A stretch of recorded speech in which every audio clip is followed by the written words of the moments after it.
एक शरीफ नौजवान जिसे कदम कदम पर संसार किया गया। जालिम माशरे की नाइंसाफियों, करप्ट पुलिस और दौलतमंद बदमाशों ने उसे भी एक गुंडा बनने पर मजबूर कर दिया। और जब एक शरीफ इंसान जराइम पेशा बन जाए तो वो सब गुंडों से ज्यादा खतरनाक हो जाता है। एक बदकिस्मत नौजवान जिसे जुर्म की दलदल ने एक आतिशफशां बना दिया। बदले की आग में जलते एक शरीफ नौजवान की कहानी।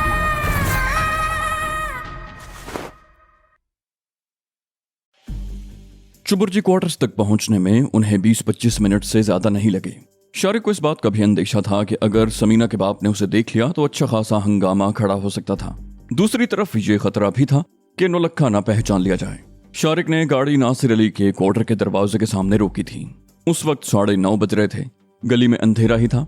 नौलखे ने कार से उतरकर मकान के दरवाजे की घंटी बजा दी। सिर्फ 1 मिनट के बाद दरवाजा खुल गया। वो नासिर अली की नौजवान भतीजी थी। नौलखे को देखकर उसने सलाम किया और रास्ते से हट गया। नौलखा अंदर चला गया। शारिक कार में बैठ रहा।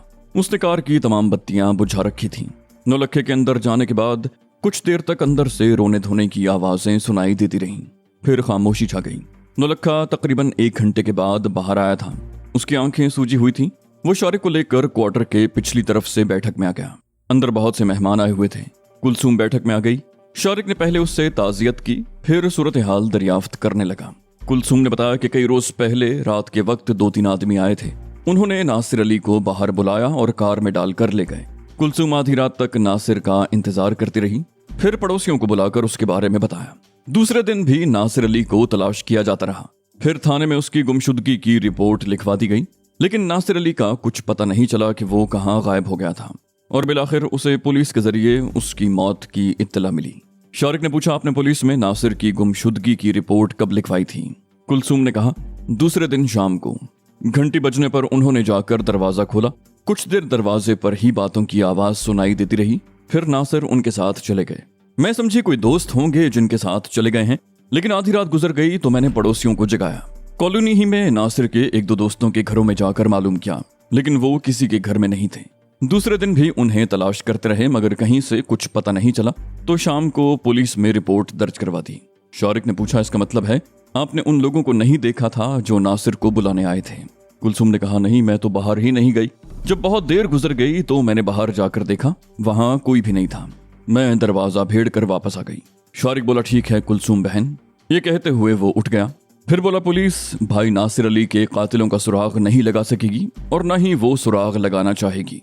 कातिलों का सुराग हम लगाएंगे, उन्हें आपके कदमों में लाकर डालेंगे और फिर जो सजा आप तजवीज करेंगी उन्हें वही सजा दी जाएगी। कुलसूम जल्दी से बोली, क्या तुम उनके बारे में जानते हो? तुम्हें मालूम है कि वो कौन है? शारिक बोला, पता चला लेंगे, 2-3 दिन में उनका पता चल जाएगा। नौलखे ने कहा, अच्छा कुलसूम बहन, अब मैं भी चलता हूँ, फिर आऊंगा। वो दोनों कुलसूम बहन को सब्र की तलकीन करते हुए बैठक के दरवाजे से बाहर आ गए। वो दोनों ब्लॉक के ऊपर से घूमकर गाड़ी में आ गए। नौलखा पैसेंजर सीट पर बैठ गया और शारिक ने स्टीयरिंग संभाल लिया। कुछ ही देर के बाद उनकी कार कॉलोनी के गेट से निकल रही थी। सड़क पर उस वक्त ज्यादा ट्रैफिक नहीं था, लेकिन शारिक ने रफ्तार कम ही रखी। नौलखे ने पूछा, तुम्हारे ख्याल में वो कौन लोग हो सकते हैं शारिक बाबू? शारिक ने जवाब दिया, माझा गुज्जर या उसके आदमियों के अलावा और कौन हो सकते हैं? नौलखे ने कहा, लेकिन माझे गुज्जर का नासिर से क्या ताल्लुक? शारिक ने कहा, माझे गुज्जर का समीना के बाप से भी कोई ताल्लुक नहीं था, लेकिन वो उनके घर पहुंच गया था। नौलखे ने उसे घूरा। बोला, क्या मतलब? शारिक ने कहा, मैंने तुम्हें बताया नहीं था? माझा गुज्जर बहुत खबीस आदमी है। उसके जिस्म में कोई बदरूह हुलूल कर गई है। उसने किसी तरह समीना के घर वालों के बारे में मालूम कर लिया था और फिर एक दिन वो उसके बाप के पास पहुंच गया था। उससे हमदर्दी जताकर ये कहा था कि समीना मेरे कब्जे में है और ये कि मैं दुनिया का सबसे बड़ा बदमाश हूँ। माझा गुज्जर ने समीना के बाप को ये लालच दिया था कि अगर वो उन लोगों से ताउन करे तो समीना का पता चलाया जा सकता है। समीना के बाप ही से उसे पता चला होगा कि समीना ने वो रात नासिर के घर में गुजारी थी। उसे ये भी पता चल गया कि समीना को वहां लाने वाला नौलखा यानी तुम थे। उसे ये यकीन हो गया होगा कि नासिर अली से तुम्हारा कोई रिश्ता जरूर है और नासिर अली तुम्हारे ठिकाने के बारे में जानता होगा। वो तुम्हारे जरिए मुझ तक पहुंचना चाहता था और तुम्हारे बारे में मालूम करने के लिए उसने नासिर अली को अगवा किया और उसे तशद्दुद का निशाना बनाया। जब तुम्हारे बारे में कुछ मालूम ना हो सका तो उसे मार कर लाश नहर में फेंक दी। नौलखे ने दांत कचकचाए बोला, मैं उसे जिंदा नहीं छोड़ूंगा। शारिक बोला, उसे हाथ लग जाने दो, फिर देखो उसका क्या हशर करता हूं। चुबुर्जी क्वार्टर से निकलने के बाद वो लोग सीधा ग्वाल मंडी पहुंच गए। हस्बे मामूल चौक पर खासी रौनक थी। मौलवी हमीद की चाय की दुकान के सामने भी फुटपाथ पर सारे बेंच भरे हुए थे। मौलवी हमीद खुद अपने काउंटर के पीछे खड़ा था और दो मुलाजिम लड़के ग्राहकों को चाय दे रहे थे। शारिक ने गाड़ी सड़क के दूसरी तरफ रोकी थी। उसने गाड़ी के अंदर की बत्तियां बुझा दी और इंजन भी बंद कर दिया। वो कुछ देर तक मौलवी हमीद की चाय की दुकान की तरफ देखता रहा, फिर एक लड़के को आवाज देकर करीब बुला लिया। मौलवी हमीद ने ये लड़का गालिबन नया मुलाजिम रखा था और जाहिर है वो शारिक को नहीं पहचानता था। लड़के ने करीब आकर सवालिया निगाहों से उसकी तरफ देखा, बोला, जी बाबूजी। शारिक ने कहा, वो चाय लेकर आओ, अच्छी सी मलाई वाली। लड़का बोला, अभी लाया जी, और तेजी से वापस चला गया। लड़के ने मौलवी हमीद से जाकर चाय के लिए कहा, साथ ही उसने कार की तरफ इशारा भी किया। मौलवी हमीद ने कार की तरफ देखा, मगर वो कार में अंधेरा होने की वजह से शारिक को न देख पाया। वैसे भी शारिक का रुख उस वक्त नौलखे की तरफ था। कुछ देर बाद लड़का 2 कप चाय ले आया। ऊपर मोटी बालाई तैर रही थी। शारिक ने एक कप लेकर नौलखे के हाथ में थमा दिया और एक कप खुद ले लिया। उस वक्त भी वो मौलवी हमीद की तरफ से रुख मोड़े बैठा हुआ था। वो दोनों चाय की चुस्कियां लेते हुए बातें करते रहे। चाय पीने के बाद शारिक ने एक बार फिर लड़के को आवाज देकर बुला लिया। वो दोनों खाली कप उसके हवाले किए और 50 का नोट लड़के के हाथ में थमाते हुए बोला, वो काउंटर के पीछे मौलवी खड़ा है ना, उससे कहना बाकी पैसे खुद लेकर आए। लड़का बोला, अच्छा जी, और चला गया। लड़के ने जब मौलवी हमीद को 50 का नोट देते हुए शारिक की बात कही तो मौलवी हमीद ने चौंक कर कार की तरफ देखा। उसने 50 का नोट पेटी में रखा और बाकी पैसे लेकर दुकान से निकल कर कार की तरफ आ गया। शारिक का रुख उस वक्त भी दूसरी तरफ था, लेकिन शारिक ने जैसे ही सीट पर रुख बदला, मौलवी हमीद चौंक गया। बोला, शारिक बाबू, तुम वापस कब आए? शारिक बोला, कल आया था। कहो, धंधा कैसा चल रहा है? मौलवी हमीद ने कहा, धंधा तो ठीक है, लेकिन माझा गुज्जर बुरी तरह से हमारे पीछे पड़ा हुआ है। उसे ये नहीं पता कि तुम शहर से बाहर गए हुए हो, लेकिन तुम चूंकि सामने नहीं आ रहे तो वो और भी शेर हो गया है। राजू 3 दिन से गायब है और शायद उसी के कब्जे में है। उसने गामे के पीछे भी पुलिस को लगा दिया है। शारिक बोला, राजू भी मिल गया है और पुलिस ने गामे का पीछा भी छोड़ दिया है। मौलवी हमीद चौंक गया। बोला, क्या वाकई? शारिक ने कहा, हाँ, हम इस वक्त दोनों को घर भेज कर आए हैं। मौलवी हमीद ने कहा, माजे गुज्जर का कोई बंदोबस्त करना ही पड़ेगा शारिक बाबू। उसका एक आदमी हर वक्त यहाँ मौजूद रहता है। माझा तुम्हारी तलाश में पागल हो रहा है। इस वक्त भी उसका कोई ना कोई आदमी यहाँ मौजूद होगा। शारिक बोला, मैं यहीं खड़ा हूँ, थोड़ी देर के बाद वापस आकर मुझे बताओ कि वो कौन है। बल्कि यूं करो कि तकरीबन 10 मिनट के बाद 2 चाय और भेज देना दूसरे लड़के के हाथ से, और उसे बता देना कि वो उस आदमी की निशानदही कर दे। आगे मैं निमट लूंगा। मौलवी हमीद वापस चला गया। जाते हुए वो इधर उधर देख रहा था। ठीक 10 मिनट के बाद उसने दूसरे लड़के के हाथ चाय के 2 कप भेज दिए। लड़के ने चाय के कप शारिक की तरफ बढ़ाते हुए कहा, पान के खोखे के परली तरफ 2 आदमी खड़े हैं। उनमें जिसने काले कपड़े पहन रखे हैं वही आदमी है। ये लड़का मौलवी हमीद का पुराना मुलाजिम था और शारिक को अच्छी तरह पहचानता था। शारिक ने कहा, ठीक है, थोड़ी देर बाद आकर कप ले जाना। लड़के के जाने के बाद वो दोनों चाय पीने लगे।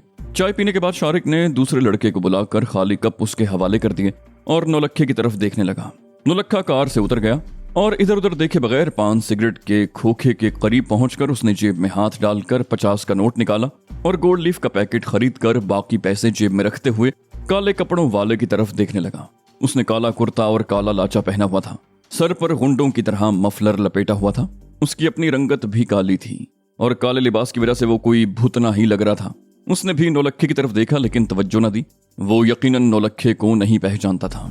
नौलखा उसकी तरफ देखते हुए बोला, पहलवान जी, यहाँ से बांसों वाले बाजार का रास्ता किस तरफ से निकलता है? काले कपड़े वाले ने हाथ उठाकर एक तरफ इशारा किया और उसे रास्ता समझाने लगा। नौलखे ने कार की तरफ इशारा किया, बोला, यार मैं तो परदेसी हूँ, मेरे ड्राइवर को जरा समझा देना। काले कपड़ों वाला उसके साथ कार की तरफ आ गया और फिर खिड़की पर झुककर जैसे ही वो कुछ कहने लगा, स्टीयरिंग के सामने शारिक को देखकर उसका चेहरा धुआं हो गया। नौलखे के हलक से हल्की सी गुर्राहट निकली। खामोशी से पिछली सीट पर बैठ जा, वरना तेरी गर्दन मरोड़ दूंगा। उस शख्स के मुंह से बेख्तियार गहरा सांस निकल गया। उसने कोई मुजाहमत करने की कोशिश नहीं की, बल्कि पिछला दरवाजा खोलकर अंदर बैठ गया। नौलखे ने भी उसके साथ बैठकर दरवाजा बंद कर लिया। शारिक फौरन ही गाड़ी को हरकत में ले आया। नौलखे ने बड़ी फुर्ती से उस शख्स का लिबास थपथपाकर कमीज के नीचे छुपा हुआ पिस्तौल निकाल लिया। नौलखे ने पिस्तौल उसके पहलू से लगाते हुए कहा, हाँ, अब बता रास्ता, किस तरफ जाना है हमें?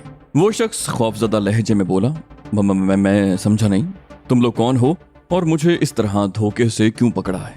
नौलखे ने कहा, धोखेबाज तो तेरा गुरु है माझा गुज्जर। चोरों की तरह छुप छुप कर वारदातें करता है। हम तो खरे आदमी हैं, देख ले तुझे किस तरह भरे बाजार से उठा लाए। इसमें धोखे वाली तो कोई बात नहीं है ना। बहुत से आदमियों ने हमें देखा है। वो शख्स बोला, मगर तुम लोग हो कौन? मुझे इस तरह पकड़ कर कहाँ ले जा रहे हो? नौलक्खे ने कहा, पहले अपना नाम तो बता कि बात करने में आसानी तो हो। वो बोला, मेरा नाम शौका है, मेरा मतलब शौकत। घर वाले मुझे बचपन में प्यार से शौका कहा करते थे, अब यही नाम मशहूर हो गया है। नौलक्खा बोला, चलो कोई बात नहीं, हम भी तुम्हें प्यार से शौका ही पुकारेंगे, लेकिन पहले ये बता कि इसमें कोई गोली शोली भी है या नहीं। नौलक्खा कहते हुए पिस्तौल को उलट पलट कर देखने लगा। शौके ने जवाब दिया, मैगजीन भरा हुआ है, अभी तक कोई गोली इस्तेमाल नहीं हुई। नौलक्खे ने पिस्तौल जेब में डालते हुए कहा, कोई बात नहीं, हम कर लेंगे इस्तेमाल। हाँ तो शौके पहलवान, क्या काम धंधा करते हो और तुम इस वक्त यहाँ खड़े क्या कर रहे थे? शौके ने कहा, मोची दरवाजे पर मेरी पतंगों की दुकान है, इस वक्त यहाँ दोस्तों से मिलने के लिए आ गया था। दुकान बंद करके कभी कभी घूमने फिरने को तो दिल चाहता है ना। नौलक्खे ने सर हिलाते हुए कहा, क्यों नहीं क्यों नहीं, आज हम तुम्हें घुमाएंगे, इतना घुमाएंगे कि जिंदगी भर याद करोगे। अच्छा ये बताओ, मुझे जानते हो? शौके ने जवाब दिया, नहीं जी, पहले कभी नहीं देखा। नौलक्खे ने शौर्य की तरफ इशारा किया, बोला, इस बंदे को जानते हो, ये जो गाड़ी चला रहा है? शौका हकला गया, बोला, नहीं जी, हम छोटे लोगों का इतने बड़े लोगों से कैसे कोई ताल्लुक हो सकता है। नौलक्खे ने कहा, मैंने ये नहीं पूछा कि इससे तुम्हारी दोस्ती है या नहीं। वैसे ये अच्छी बात है कि इंसान को हमेशा अपनी औकात में ही रहना चाहिए। वैसे ये बताओ शौके पहलवान के माझे गुज्जर के लिए कब से काम कर रहे हो? शौका फिर हकला गया, माझा गुज्जर? मैं किसी माझे गुज्जर को नहीं जानता। नौलक्खे ने एक हाथ उसकी गर्दन पर रख दिया, बोला, बात सुनो शौके, मेरा नाम नौलक्खा है और ये जो बंदा गाड़ी चला रहा है ना, इसका नाम शारिक है। वही शारिक जिसकी तलाश में माझे ने तेरी ड्यूटी लगा रखी है। शौका बोला, मैं सच कहता हूँ, मैं किसी माझे को नहीं जानता, मैं तो अपने दोस्तों से मिलने आया था। नौलक्खे ने शारिक की तरफ देखते हुए कहा, ये ऐसे नहीं मानेगा शारिक बाबू, हवेली की तरफ चलो, मैं और शौका पहलवान रात वहीं रहेंगे, लेकिन रास्ते में किसी दुकान से कड़ाई गोश्त या बाल्टी गोश्त किस्म की कोई चीज ले लेना। मेहमान को साथ ले जा रहे हैं, इसे भूखा तो नहीं मारना ना। शारिक ने जवाब देने के बजाय गर्दन हिला दी और फिर तकरीबन 10 मिनट के बाद एक रेस्टोरेंट के सामने उसने गाड़ी रोक ली। रेस्टोरेंट के आगे कड़ाई गोश्त का स्टॉल बना हुआ था। शारिक ने इंजन बंद कर दिया और उन दोनों को गाड़ी में छोड़कर नीचे उतर आया। वो तकरीबन आधे घंटे के बाद वापस आया। उसने प्लास्टिक का फूला हुआ थैला अगली सीट पर रखा और इंजन स्टार्ट करके गाड़ी आगे बढ़ा दी। कुछ ही देर के बाद वो मुल्तान रोड पर निकल आए थे। शारिक ने नौलक्खे को मुखातिब करते हुए कहा, ये रास्ता देख ले नौलक्खे। नौलक्खे ने कहा, क्या फर्क पड़ता है शारिक बाबू, इसे कौन सा वापस आना है। शौका उसकी बात सुनकर कांप गया, उसका चेहरा एकदम धुआं हो गया। बोला, आप लोगों को जरूर कोई गलत फहमी हुई है जी, मैं सच कहता हूँ, मैं किसी माझे गुज्जर को नहीं जानता, मेरी तो पतंगों की दुकान है जी। नौलक्खे के हलक से गुर्राहट सी निकली। बोला, तो पिस्तौल जेब में लिए क्यों फिरते हो? शौके ने कहा, बस वैसे ही जी, 2-3 दिन पहले एक दोस्त ने दे दिया था, मैंने तोहफा समझकर रख लिया। नौलक्खे ने मानी खेज अंदाज में मुस्कुराते हुए कहा, तो फिर आज हम भी तुम्हें एक तोहफा देंगे। कार स्कीम मोड़ के करीब पहुंच चुकी थी। चौक पर ज्यादा रश नहीं था, चंद एक दुकानें खुली हुई थीं। सामने एक तांगा आ जाने की वजह से शारिक को कार की रफ्तार कम कर लेना पड़ी। शौका शायद किसी ऐसे ही मौके का मुंतजिर था। उसने अचानक ही अपनी तरफ का दरवाजा खोलकर बाहर छलांग लगा दी। सड़क पर गिरने से उसे चोट जरूर आई होगी, लेकिन दूसरे ही लम्हे वो बचाव बचाव का शोर मचाता हुआ एक तरफ भाग खड़ा हुआ। शारिक बुरी तरह चौंक गया। उसने एकदम ब्रेक पर पैर रख दिया, लेकिन नौलक्खा कार रुकने से पहले ही छलांग लगा चुका था। वो गिरते गिरते बचा। दूसरे ही लम्हे उसने संभल कर शौके के पीछे दौड़ लगा दी। शौका बचाव बचाव का शोर मचाता हुआ सड़क पार करके एक रेस्टोरेंट में घुस गया। नौलक्खा भारी भरकम जिस्म का मालिक था, लेकिन वो भी हैरत अंगेज तौर पर तेज रफ्तारी से दौड़ता हुआ शौके के पीछे रेस्टोरेंट में घुस गया। शौका गालिबन रेस्टोरेंट के अकबी दरवाजे से पिछली गली में निकलना चाहता था, मगर बदहवासी में किचन में घुस गया। नौलक्खा भी उसके पीछे ही था। उसने अंदर घुसते ही शौके को पकड़ने की कोशिश की, मगर शौका मज़ाहमत पर उतर आया। इस धींगा मुश्ती में किचन के बर्तन धड़ाधड़ गिरने लगे। किचन में काम करने वाले दोनों आदमी डर कर भाग गए। शौके ने भी एक बार फिर भागने की कोशिश की, मगर इस मर्तबा नौलक्खे ने उसे छाप लिया और 2-4 घूंसे उसकी गर्दन और पसलियों पर टिका दिए। शौका बुरी तरह चीख रहा था। होटल का मालिक और 3-4 ग्राहक दौड़ते हुए वहां पहुंच गए, मगर वो सब दरवाजे ही में रुक गए थे। अंदर घुसने की कोशिश किसी ने नहीं की थी। होटल का मालिक चीखा, क्या बात है भाई, ये क्या हो रहा है? कौन हो तुम लोग? शौका चीखा, मुझे बचाओ, खुदा के लिए मुझे बचा लो, ये लोग मुझे कत्ल करना चाहते हैं। किचन के दरवाजे पर खड़े हुए एक आदमी ने पूछा, क्या बात है पहलवान जी, क्यों मार रहे हो बेचारे को, क्या किया है इसने? नौलखे ने कहा, नौकर है हमारा, 3 महीने पहले कोठी से लाखों रुपए के जेवर और नकद रकम लेकर भाग गया था। कहां तलाश नहीं किया हमने इस नमक हराम को, आज इत्तेफाक से नजर आ गया। शौका चीखा, ये झूठ बोल रहा है, ये लोग मुझे ग्वाल मंडी से उठाकर लाए हैं, मुझे कत्ल करना चाहते हैं। नौलखे ने उसके मुंह पर जोरदार थप्पड़ रसीद कर दिया। चुप होए, और फिर उसे गिरबान से पकड़कर घसीटता हुआ किचन से बाहर ले आया। शौका अब भी चीख रहा था। होटल के तकरीबन सारे ही ग्राहक अपनी कुर्सियां छोड़कर उनके गिर्द जमा हो चुके थे। कुछ लोग होटल के बाहर भी जमा थे। शौका लोगों की तरफ देखते हुए चीख रहा था, मुझे बचा लो, खुदा के लिए मुझे बचा लो, ये लोग मुझे कत्ल कर देंगे। नौलखे ने उसे 2-4 हाथ और जड़ दिए। लोगों में से किसी ने आगे आने की हिम्मत नहीं की थी। होटल का मालिक परेशान खड़ा ये सब कुछ देख रहा था।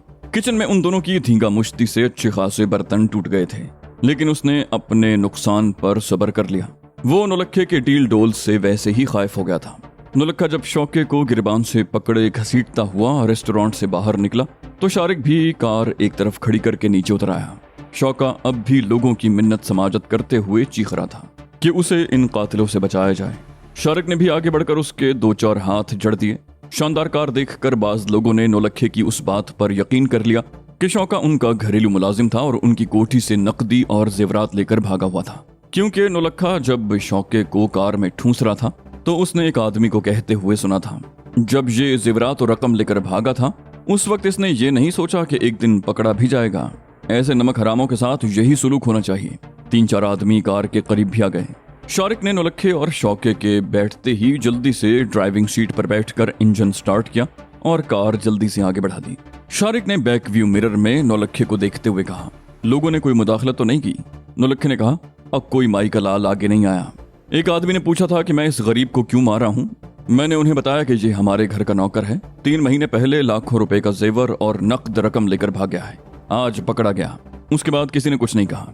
शारिक ने हंसते हुए कहा, मैं तो तुम्हें निरा गाउदी समझता था, लेकिन वक्त पड़ने पर तुम ऐसी जहानत का सबूत देते हो कि हैरत होती है। नौलखा बोला, वक्त ही सबसे बड़ा उस्ताद है शारिक बाबू, सब कुछ सिखा देता है। और फिर शौके की गर्दन पर जोरदार घूंसा मारते हुए बोला, क्यों ओए बेगैरता, ये क्या हरकत की थी तूने? क्या तू ये समझता था कि लोग तुझे बचा लेंगे? शौका घिघियाया बोला, मैंने कुछ नहीं किया, मुझे छोड़ दो। नौलखा बोला, तुम्हें छोड़ ही देंगे, हमने तुम्हारा अचार डालना है। शारिक ने कार की रफ्तार तेज कर दी। नौलखे ने जेब से पिस्तौल निकाल लिया।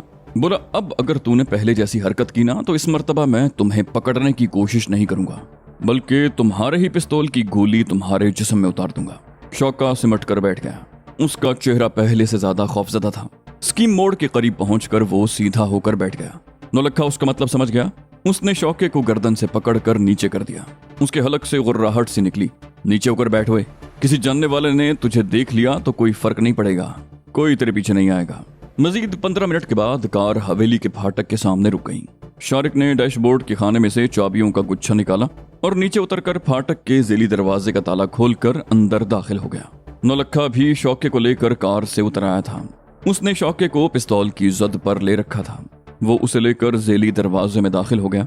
शारिक भी गाड़ी अंदर लाने के लिए फाटक खोल रहा था। नौलखे ने अंदर पहुंचकर कहा, पहले रोटी खा लें शारिक बाबू, बड़े जोर की भूख लग रही है। शारिक ने चारपाई पर ही दस्तरखान बिछाकर वो थैला खोल दिया था जिसमें कढ़ाई गोश्त और नान वगैरह लेकर आए थे। नौलखे ने चारपाई पर बैठते हुए कहा, आजा भाई शौके पहलवान, तू भी आजा।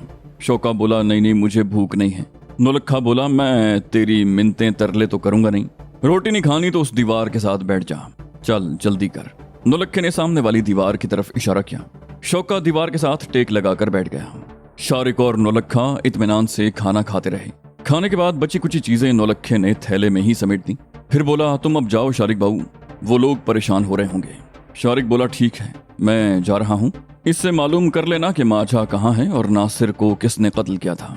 नौलखे ने कहा, तुम फिक्र ही मत करो शारिक बाबू, मैं एक एक बात इसके हलक से उगलवा लूंगा। शारिक के जाने के बाद नौलखे ने शौके को घेर लिया। वो उसके चेहरे पर नजरें जमाते हुए बोला, हाँ भाई शौका पहलवान, ये हवेली तुमने देख ली, इस तरफ आने वाला रास्ता भी देख लिया। आसपास कोई मकान नहीं है जहां तेरी आवाज जा सके। तुम्हारी आवाज तो इस कमरे से भी नहीं निकल सकेगी। तो अब तुम बताओ क्या प्रोग्राम है? शराफत से कुछ बताओगे या तुम्हारे साथ दो दो हाथ करना पड़ेंगे। ये बात भी जहन में रख लो कि तुम्हारे टोटे करने के बाद मैं हवेली के सहन में किसी जगह दबा दूंगा और किसी को पता भी नहीं चलेगा। शौके ने कहा, तुम्हें गलत फहमी हुई है, मैं वो नहीं हूं जो तुम समझ रहे हो। नौलक्खे ने उसे घूरा, अगर तुम वो नहीं हो तो कार से भागे क्यों थे? शौका बोला, तुम लोग मुझे जबरदस्ती उठा कर लाए हो, पता नहीं मेरे साथ क्या सलूक करोगे, मैं इसलिए भागा था। नौलक्खे ने अचानक ही उसके मुंह पर जोरदार घूंसा मार दिया। घूंसा शौके के मुंह पर बिल्कुल सामने लगा। उसका ऊपर का एक दांत टूट गया। वो ज़िबा होते हुए बकरे की तरह बिलबिला उठा। मुंह से खून बह निकला था और जब उसने थूका तो खून के साथ दांत भी बाहर आ गया। नौलक्खा गुर्राया, बोला, अभी तो सिर्फ एक दांत टूटा है, मैं तो तेरी सारी हड्डियां तोड़ दूंगा। तुम लोगों ने मेरे बहनोई को कत्ल किया है। उसकी लाश कई रोज तक नहर में पड़ी सड़ती रही। मैं तुम लोगों को जिंदा नहीं छोड़ूंगा, एक एक को खत्म कर दूंगा। बताओ माझा गुज्जर कहाँ है? शौका खून थूकते हुए बोला, मैं कुछ नहीं जानता, मैं तुम्हारे बहनोई को भी नहीं जानता, तुम मुझ पर झूठा इल्जाम लगा रहे हो। नौलक्खे ने कहा, तो तुम आसानी से नहीं मानोगे। वो चंद लम्हे खूंखार नजरों से शौके की तरफ देखता रहा और फिर उस पर पिल पड़ा। शौके ने शुरू में अपने आप को बचाने के लिए कुछ मज़ाहमत की, लेकिन नौलक्खे पर तो जुनून तारी था। उस वक्त अगर उसके मुकाबले में 10 आदमी भी होते तो वो उनकी हड्डियां तोड़ देता। शौका पिटते हुए बुरी तरह बिलबिला रहा था और जब नौलक्खे ने उसकी दाईं पिंडली की हड्डी तोड़ी तो इस तरह चीखा जैसे उसके गले पर छुरी फेरी जा रही हो। वो फर्श पर चारों तरफ लौट रहा था। उसकी चीखें रुकने का नाम नहीं ले रही थी। नौलक्खा चीखा, मैं तेरे जिस्म की एक एक हड्डी तोड़ दूंगा। बता, नासिर अली को घर से अगवा किसने किया और उसे कत्ल किसने किया? शौके ने रोते हुए कहा, मैं कुछ नहीं जानता। नौलक्खे ने उसके सीने पर जोरदार ठोकर मारी। शौका एक बार फिर चीखा। वो बुरी तरह तड़प रहा था और फिर बेहिस्सो हरकत हो गया। वो बेहोश हो गया था, मगर नौलक्खा उसे इस तरह छोड़ने वाला नहीं था। वो पानी के छींटे देकर उसे होश में लाने की कोशिश करने लगा।